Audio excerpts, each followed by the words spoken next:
I've packed my bags, I've made my preparations, and I'm leaving the bubble, and I'm not planning to return.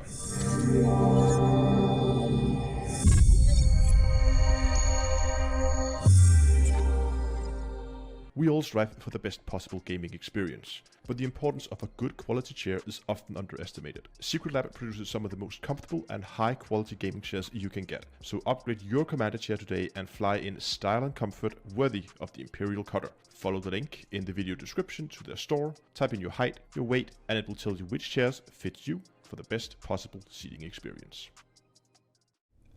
Hello ladies and gentlemen, and welcome back to Elite Dangerous with Down to Earth Astronomy. If you've been following my recent livestream, you will know that I've been making preparations to move one of my alt characters out to Colonia to live there for good, so I'm not planning to take it back home. Today I want to talk about first why I'm doing it, and then secondly some of the preparations I've done. So if you're planning to do the same thing and go and live in Colonia for a shorter or longer period of time, I'm going to run over some of the preparations and things you should consider before flying out there. But first of all, why am I even flying to Colonia? Well, I've been playing Elite Dangerous for, well, almost since launch. By now I pretty much know where to go to do exactly what I need to do. So if I want to engineer a ship, I know where to go and get my data, I know where to go and get my engineering materials, I know where to get my raw materials, and I also know several ways to get plenty amount of money in the bubble very quickly. So progressing in the game is really quick. But I'm always searching to try and find new challenges, and that is why I'm moving to Colonia with one of my characters, because I don't know where I get my engineering materials out there. That I expect there will still be high grades, but it's something close to Daft's Hope maybe.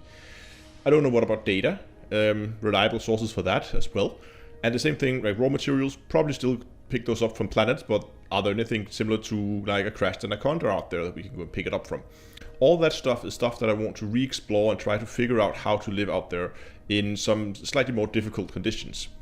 So let's dive into some of the preparations that I've done. Now, first of all, if I want to live there for an extended period of time, I will need access to the engineers. There are 4 engineers out in Colonia at the moment, and I want to have access to them. Now, there are some prerequisites to actually just be able to unlock them, is you need the knowledge of them first.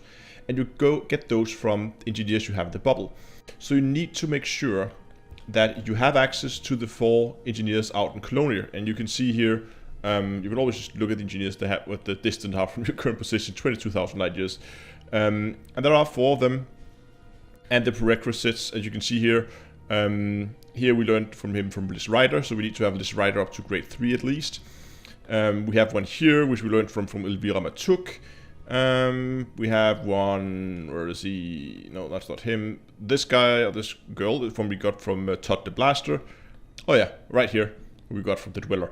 So we need to get those 4 engineers up to level 3 so they tell us about it, because if we don't know the knowledge of them, we're never going to be able to unlock them. Now they have various requirements like exploration rank, a combat rank, and one of them also requires you to have a specific standing with the faction out there.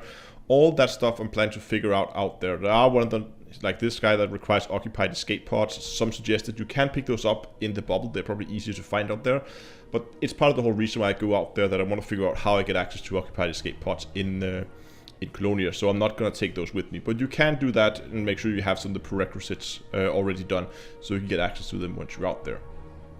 The second thing you should consider is ships and modules. Now, there are ships for sale out there, and also a decent selection of ships out there, at least in the medium range. But if you're planning to get any larger ships, they might be difficult to get. That leaves you with 2 options. 1, fly it out there. 2, spend a lot of money and a lot of time on ship transferring stuff out there. That's pretty much your 2 only options. So what I did is I went with a Python, because the Python is a really good, like, all-round multi-purpose medium ship. And I want something medium so I could go on land on all the small stations out there as well. And I want something that I could easily refit for whatever task I needed. I'm gonna probably start by going out and doing some mining once I'm out there.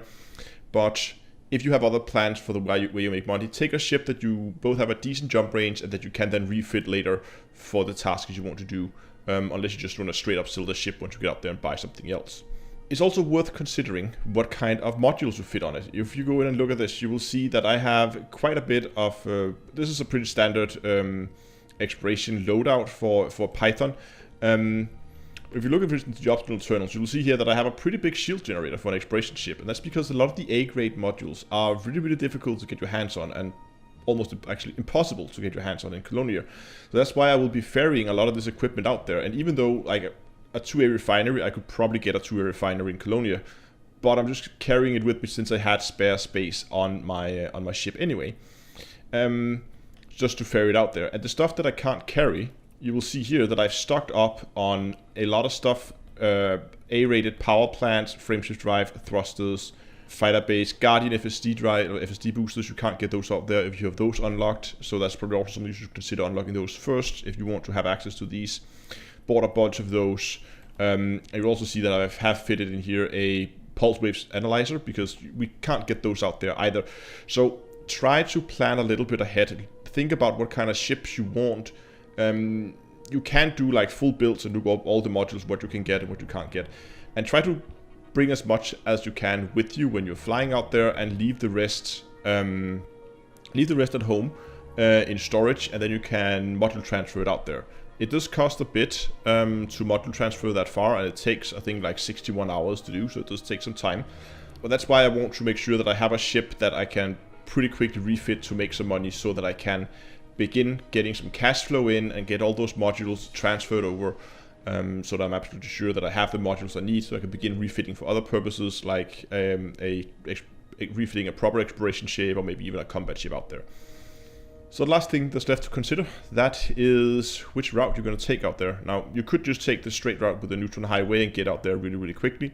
I'm going to take the more scenic route. I'm going to take some small side excursions here and there and have a look at the scenery, and enjoy the trip out there. And that's, of course, completely up to you what you want to do. Again, I'm not in a hurry. I don't have a time schedule for when I need to be back, since I'm not planning to be back. And I have nothing waiting for me in Colonia, so I'll take my time flying out there in the old-fashioned and all slow way, rather than just rushing it through the highway. I am planning to do a lot more content on this trip. I'll both do some live streams, I'll do some dedicated videos. So if you're interested in following this little adventure, go down and hit the subscribe button below the channel, and you can hit the small bell icon while you're down there anyway. I really hope you enjoyed today's video. If you did, give it a like, and until next time, I'll see you guys in space.